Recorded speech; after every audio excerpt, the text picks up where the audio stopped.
Today's video is sponsored by the Karma Project, and the Karma Project is exactly what it sounds like. It's doing good, trying to keep people safe, and that's good karma. Now, you've heard about the Takata vehicle airbag recall, which is huge. It's probably the largest recall in history, and it's solving the problem of having dangerous airbags that have killed and injured lots of people taken out of cars and replaced for free. Deadly Takata airbags are an epidemic. 37 million vehicles have been recalled so far for having these deadly Takata airbags. So do some good by signing up at joinkarma.com/SSR and start alerting your friends and family about this urgent recall. Having so many vehicles myself, I thought it was important for me to sign up just to check all of my vehicles and see which airbags may or may not need to be replaced. Join the Karma Project and help get these deadly Takata airbags off the road. Get rewarded up to $55 for every friend and family member who gets an eligible vehicle fixed, and earn even more rewards just for sharing messages about the recall on social media. Visit joinkarma.com/SSR or click the link in the description below. That's joinkarma.com/SSR. Oh, well, I know it takes a minute to get air in it. Is that normal? Yep. Gonna creep up slowly. You'll start to see the tires take shape. Yeah. Is the car in neutral, out of gear now? It's in gear. Okay, that's fine. Oh, that'd be great if it rolled. Right into the trees. It takes a minute. It'll take you a minute and a half. I'd say we don't need to roll, but since I'm doing it, you should keep rolling. No, we'll do the magic of editing and just move on to the next part. I think now that there's air in the tire, it'll just roll when you put your foot on the clutch.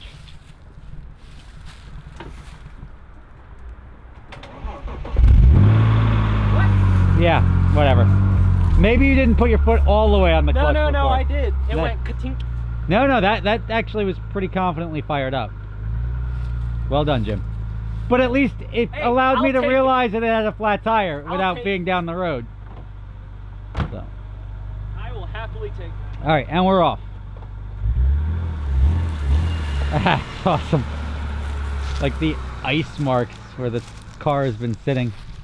Now is when all the little things blow off of it. There you go. It's part one. Step one in cleaning it is to drive it quick enough that it cleans itself a little bit. Yep, that was a good shot. Right now, I haven't driven more than, I'd say, half a mile from my house. And we're from 10 to 7. That's not good. Now, luckily, and you know what, let's just see when it runs out. Right now, it's at 29,597. So, in theory, we should get up to 29,604 without hitting the gas engine. Let's see if that works. Already we've gone 1 mile, not even a mile, and we've lost 2. So, and obviously I'm not doing the full throttle. Even if I did full throttle, that would not be an excuse for the range to go down so significantly, especially on a car where in the summer it advertised, or you should get 65 miles of range, or 60 miles of range, or 55 miles of range. Right now, even on a full charge, it was estimating 42, and I don't think we're anywhere near that, honestly. And they're down to 5. Alright, we're down to 1 mile of range at 29,600. Remember, we were supposed to get up to 604, and this is being conservative because, I mean, we're using a sample size of only 10 miles in the tank, but, or 7 miles in the tank, which isn't even, that's according to my tank, of charge, and now I'm out 29,601.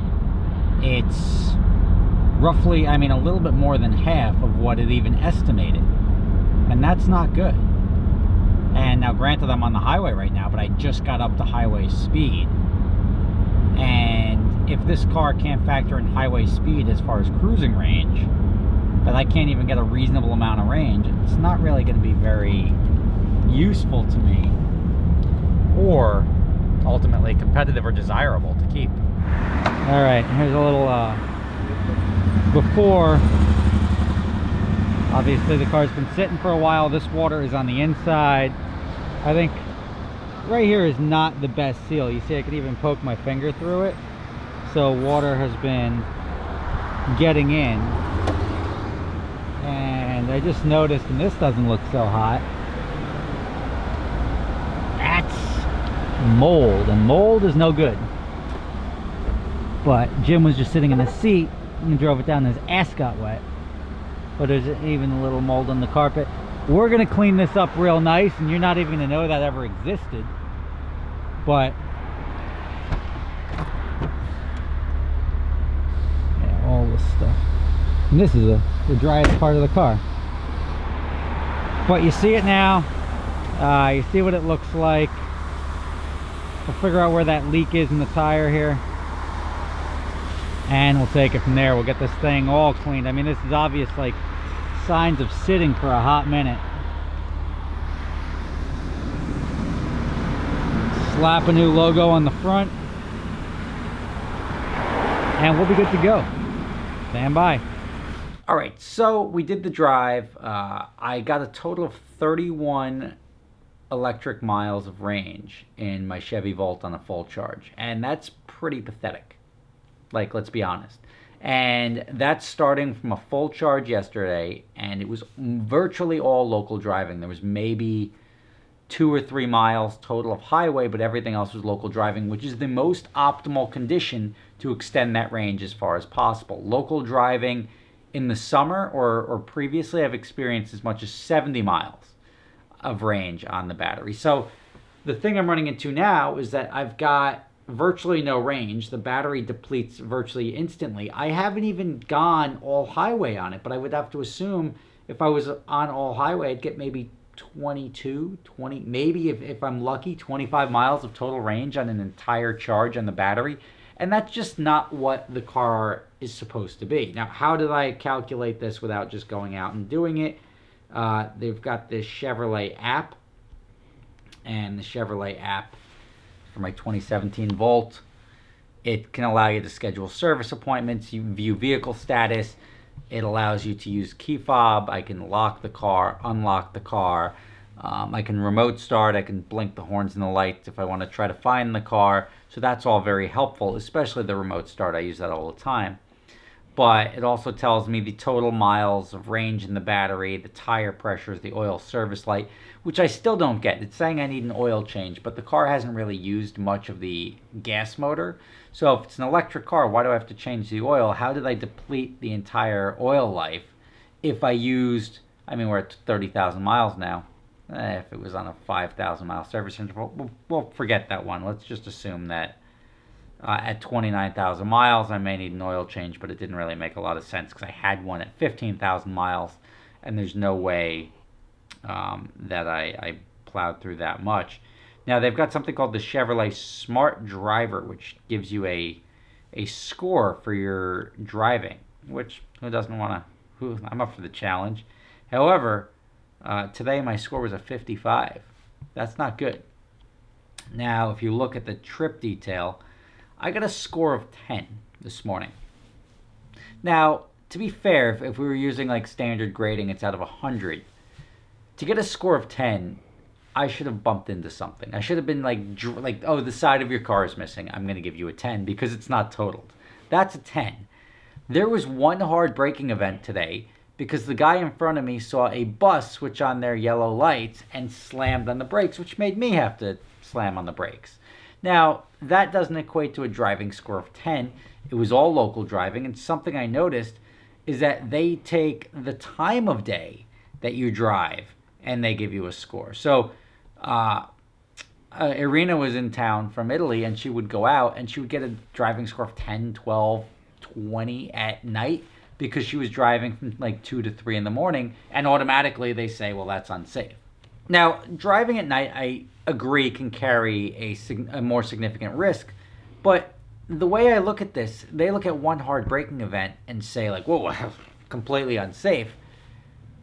I don't think this is accurately reflecting the risk or the driving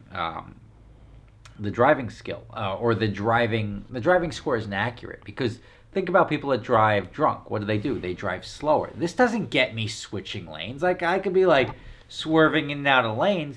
When you're driving drunk, people go slower. So now they're driving slower so that they try not to get in trouble. They're not doing any sudden braking. The harsh movements on the wheel, the correcting the car, none of that's going to come into play when you're driving drunk. So effectively, this isn't going to tell you whether you're driving drunk and completely unsafe. This is only going to tell you whether you braked hard. And that's not even one of those things that, braking hard shouldn't be a sign of bad driver. If you had 6 hard braking events and 5 hard accelerations in 2 miles, yeah, by all means, give a lower score. But there's no reason for that score to be down there. And they factor in heavily the time of day. I use virtually every trick or feature this car has to try to, it's just something people do with electric cars. It's almost like a game that I want to get the most range out of the battery. I don't want to use gas. I feel like I fail if I switch over to the fuel motor. So I barely ever use the brakes. There's a little paddle on the steering wheel which uses regenerative braking to slow you down. So I'm not using the brakes on the vehicle, so odds are I'll never have to replace them if I do keep it. But even using that, driving in L mode, which is constant regenerative braking, and driving on predominantly local roads, not exceeding, say, 35 or 40 miles an hour the entire time, I don't understand how I can only get 31 miles of range out of a full charge. That's not cool. And when you compare it to a Tesla, I don't need 500 miles of range. But I do, if you're going to tell me I'm going to get 40 or 50 miles of range, I want to at least get 40 miles of range, 40 actual miles. If you're telling me I have 42 miles of range, give me 42 miles. You've already lowered it to account for the temperature. You've already lowered it to account for my use and how I drive. But if you're telling me 42 should mean 42. Luckily, they've got the gas motor to back it up. But Teslas, I've noticed with Shavam's car, if it says you have 150, you pretty damn near have 150 miles of range. And that's, I guess, my complaint here is that if you tell me a Chevy Volt has 220 miles of range and it really has 112, I'm going to get stuck somewhere. And that's not fun. So, there you go. My review of whether or not I'm going to keep the Chevy Volt. I don't think I am. This range is just not working for me. Having 25 or 30 miles of actual range, and that's not even mixing in highway. Having 30 miles, in the best case scenario, having 30 miles of range in the winter sucks. For those of you not familiar with my other company, I started a company called Adventure Drives, which combines driving and bucket list travel. So it's a lot of fun. Our next trip is up to the Northern Lights in Iceland at the end of February. We're going to be doing snowmobiling on glaciers, off-roading, taking a dip in the Blue Lagoon, and drinking whiskey until we're silly. So that's going to be a lot of fun. After that, we're off to Europe for a trip in July. If you're interested, prices can be done per person. It starts at about $3,000 per person for Iceland. Don't worry, if you don't have somebody to go with you, we can match you up with somebody. You can check the link in the description for adventuredrives.com and sign up today.